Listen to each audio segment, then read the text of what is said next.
So if you're using Google Drive and you want to work with folders, there's a couple of different things you can do. If you have a pre-existing folder,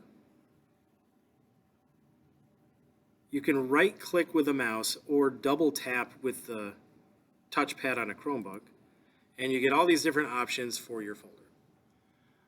If you want to share the contents of that folder, you can click on Share. You can get a link to just that folder, and then the contents will be listed as well.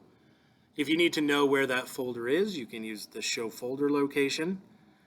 If you'd like to add the folder to Drive, you can add a shortcut to Drive. You can move that folder somewhere else if you're working on organizing your folders and materials. If it's not starred, you can add a star. If it is starred, you can remove the star. You can rename it.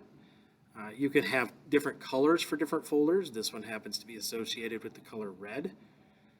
You can search within the folder, view its details, or you can download the entire contents of that folder. If you'd like to remove the folder, removing is just Google Drive's way of saying delete.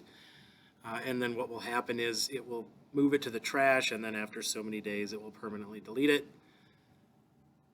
So you can do a lot of different things organizationally with the folders. If you'd like to upload files or perhaps another folder, click on the plus new button.